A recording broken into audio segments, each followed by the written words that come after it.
স্কুলে উদযাপিত হয়ে গেল রাইজিং একাডেমির পক্ষ থেকে ৭৮তম স্বাধীনতা দিবস অনুষ্ঠান। হাওড়া জগৎবল্লভপুরের অন্তর্গত চক শাহাদাত এলাকার। আমরা সকলেই জানি আজ ৭৮তম স্বাধীনতা দিবস। সেই উপলক্ষে কিন্তু দেশ জুড়ে আজ পালিত হচ্ছে স্বাধীনতা দিবস।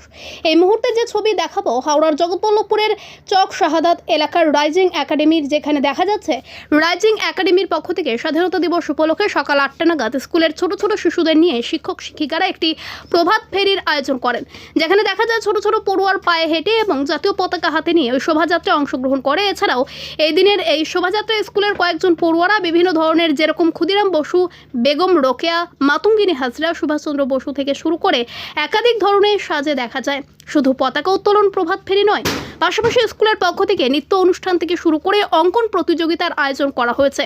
৭৮তম স্বাধীনতা দিবস উপলক্ষে কি বলছেন স্কুলের শিক্ষক শিক্ষিকারা, সরাসরি কথা বলবো তাদের সাথে। ৭৮তম স্বাধীনতা দিবসে আমার একটাই বার্তা, আমাদের একাডেমির পক্ষ থেকে একটাই বার্তা, যে স্বাধীন দেশে আমরা সকল নাগরিক ধর্ম নির্বিশেষে আমরা যাতে সবাই একসাথে থাকতে পারি, এটাই আমাদের একটা এই একাডেমির পক্ষ থেকে। এবং শিশুদের আমরা যেটা শেখাই যে আমরা ভারতবর্ষের সবাই এক, আমরা সব ধর্মের মানুষ, এই মিলনস্থলে আমরা যাতে একসাথে থাকতে পারি, এইটাই আমাদের একাডেমির পক্ষ থেকে বার্তা। আর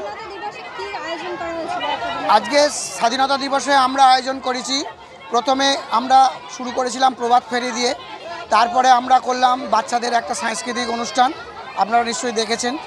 আর দ্বিতীয়ত চলছে আমাদের একাডেমির ছাত্রছাত্রী এবং বাইরেকার সমস্ত ছাত্রছাত্রীদের নিয়ে আমরা একটা ড্রয়িং প্রতিযোগিতা করি। এটা প্রতি বছরের নয়, এবছরও আমরা করছি।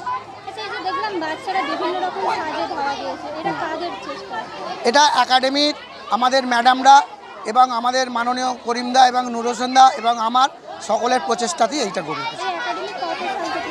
একাডেমি ২০২০ সালে শুরু হয়েছিল, করোনার পরিপ্রেক্ষিতে কিছুদিন আমাদের বন্ধ ছিল। তারপরে মাননীয় করিমদা এবং নুর হোসেন দার উদ্যমে আমি সাহস নিয়ে এইখানে স্কুল চালু করেছিলাম এবং কোনো রকমভাবে রাজনৈতিক বা কোনো রকমভাবে অসুবিধে কিছু আমাদের হয়নি। এখানে প্রি নার্সারি থেকে অর্থাৎ 3+ থেকে ক্লাস 4 পর্যন্ত আমরা এখানে ছাত্রছাত্রীদের পড়াই এবং আগামী দিনের আমাদের প্রচেষ্টা আছে যে ক্লাস 5 পর্যন্ত চালু করা।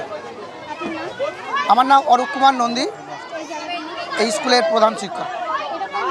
এটা চক সদর অঞ্চলের মধ্যে, গ্রামের মধ্যে পড়ে, কিন্তু এটা নারায়ণপুরের মধ্যে এটা আছে।